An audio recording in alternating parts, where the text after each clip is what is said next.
አንድ አላህ የሚለው ፓርት ሌላውን ቀስ እያልኩ አስብበታለሁ።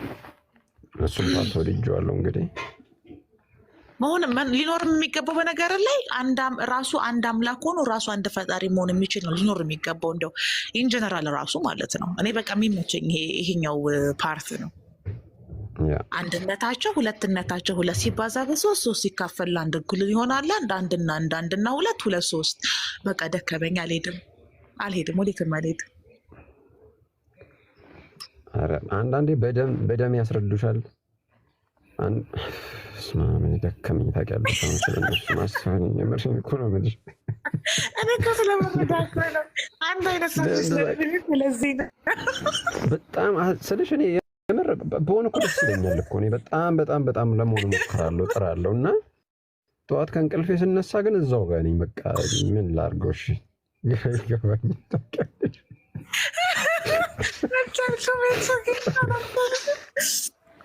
ኢቨን ማለት ነው ይቅርታ አድርጉልኝ ሞክሬያለሁ። እሺ ከእኛም ጥረናል በጣም ጥረናል ታግለናል። ግን ኢቭን ማለት ነው ኤክሶ ንቁዬ ታውቃለህ አይደለ?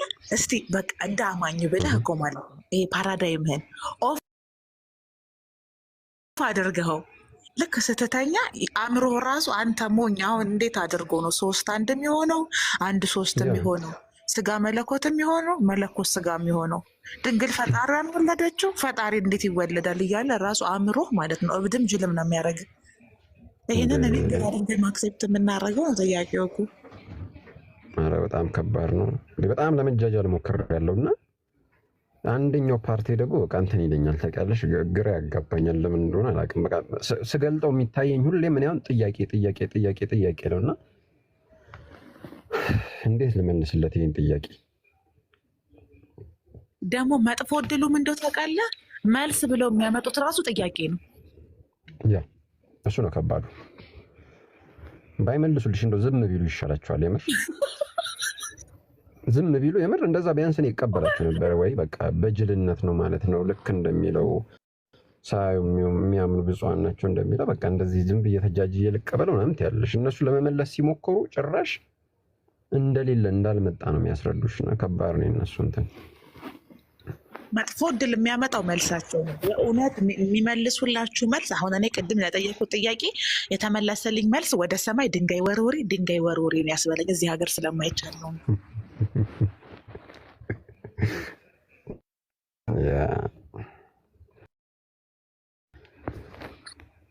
እኔ እርግማንን እኔ ሳላመጣ ሞትን እኔ ሳላመጣ ኃጢአትን እኔ ሳላመጣ ከዛ ደግሞ ሞቴን የማጠፋበት እርግማኔን የማጠፋበት ደግሞ ትንሣኤ የሚባለውን ነገር አምኜ ሰግጄ አምኜ ነው የማገኘው።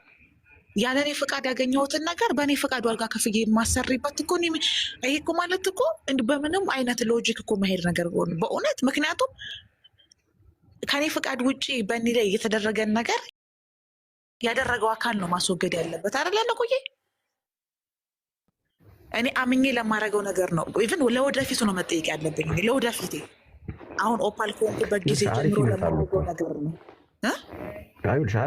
አሪፍ እኮ አሁን ለምሳሌ ማን ነው ክርስቶስ ይዞት የመጣው ነገር እኮ ዋው ነው እኮ በቃ እውነት በጣም ከዛ ግን አምጥተው ደግሞ ያመጡትና የሆነ ቦታ ላይ ጥያቄ ስትጠይቂያቸው ምንም እንዳልሆነ ማንም እንዳልሆነ ደግሞ በራሳቸው አፍ ይመሰክራሉ።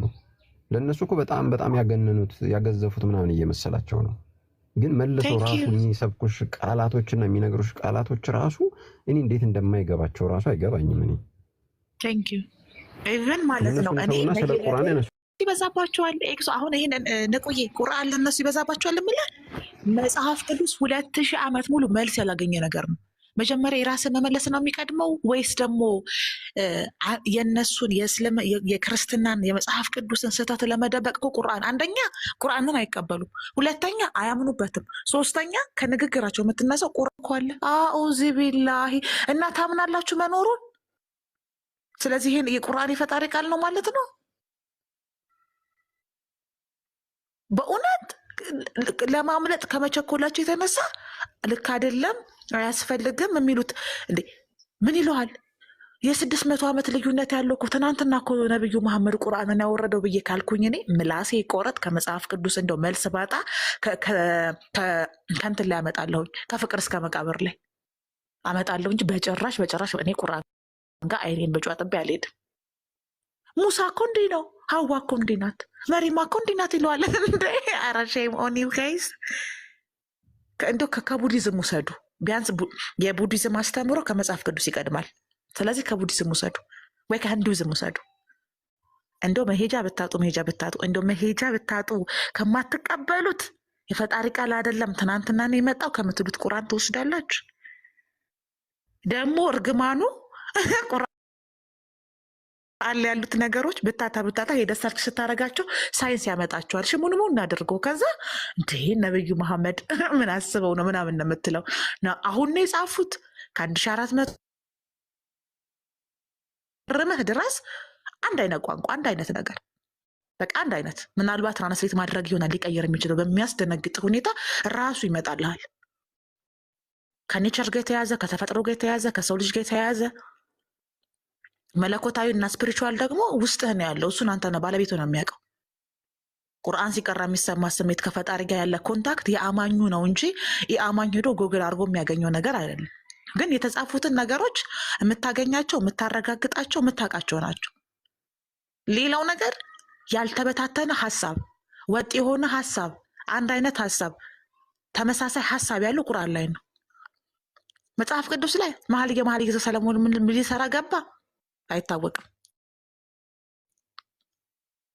ኦሪት ዘፍጥረትን ማን ጻፈው አይታወቅም። የብሉይ ኪዳን ሕግ ለማን ነው? ለእስራኤላውያኖች ነው። የአዲስ ኪዳን ለማን ነው? ለሚያምኑ ነው።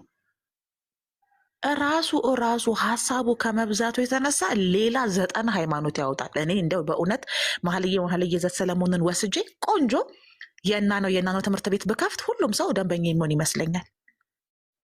ጦቶችሽ፣ ባቶችሽ፣ ከነፈርሽ፣ እምብርትሽ ሌላ ምንም ሳላወጣ ሳልቀንስ 9 ሃይማኖት ይወጣዋል። እንዴ ስላሴን ምን ኦፓል ታስረዳቸዋለች? ራሱ ስላሴ ራሱ አይገባውም እኮ ስለ ስላሴ ምን ሆናችሁ? ምን ሆነ ነው ወንድሜ? ሴት ነሽ ወንድ? ራሱ አይገባውም። ራሱ እኮ የሆነ የተወሳሰበ ነገር እኮ ነው። የብረኔ ዓመት ከምናምን ተመሯለሁ እና የሆነ ሊገባችሁን ከባድ ነው። እኔ ምን እንደሚገርመኝ ታውቃለህ? ነቆይ እንደው ግርም ድንቅ የሚለኝ እንደው በቃ ልመነው ብዬ መኙ ብሎ ልክ ላምነው ስል ማለት ነው ጩሂ የሚያስብለኝ ነገር። እሺ እኔና አብ አንድ ነን አለ። እኔ ያለው ወልድ ነው አይደል? ከዛ ሄደ። ራሱ አንድ ከሆነ ሄዶ ከቀኙ የሚቀመጠው ለምንድን ነው? አንተ አንድ ሆነ አንተ ከአንተ ጎን ትቀመጣለህ? እሱን እኮ ነው ምንሽ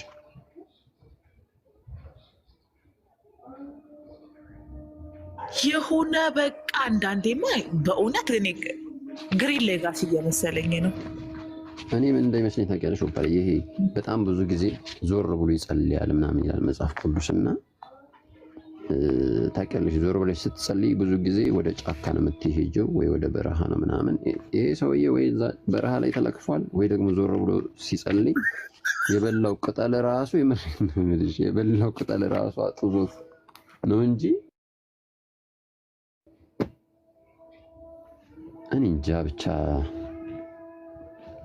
ፈጣሪ ይርዳችሁ። እውነት ለመናገር እኔ በፈጣሪ በደንብ ስለማምን ፈጣሪ ይርዳችሁ።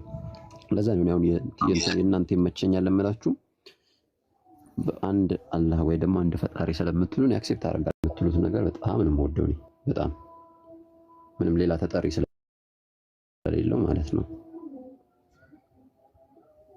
በጣም እኮ የሚገርም ብቻውን እኮ ነው። ስትጠይቅም ራሱን ነው፣ ስትሄድም ወደሱ ነው፣ ሲመጣም ወደ አንተ ነው። በቃ ነው ግራ የሚያጋብልሽ። አንድ ሲሆኑ 3 ይላል፣ 3 ሲሆኑ አንድ ለሚሆኑት ለአብ ለወልድ ለመንፈስ ቅዱስ አንዲት ስግደት እንሰግዳለን። እንዴት ነው አንድ ለሚሆኑት አንድ ሆኖ እንዴት ነው 3 የሚሆነው? 3 ሆኖ እንዴት ነው አንድ የሚሆነው?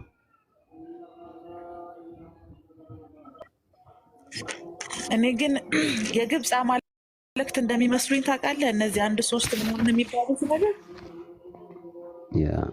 ምክንያቱም መጽሐፍ ቅዱስ ራሱ አያውቃቸውም። እነዚህ 1 እና 3 የሆኑትን መጽሐፍ ቅዱስ ስለማያውቃቸው የራሳችንን ግምት ብናስቀምጥ ነውር አይባልብንም። ለምን መጽሐፍ ቅዱስ 1 3 አድርጎ ያስቀመጠው እስከሌለ ድረስ እነሱ የራሳቸውን ሀሳብ እስከገለጹ ድረስ እኔ እውነት ለመናገር የኢትዮጵያ ኦርቶዶክስ ቤተክርስቲያን ትመራ የነበረው በግብፅ ጳጳሳቶች ወይም በግብፅ መምህራኖች ስለነበረ ግብፅ ውስጥ ልክ እንደ ያዕቆብ ልጆች 12 አማልክቶች አሉ። አማልክቶቹን ስሞች ሊጠራላችሁ ይችላሉ።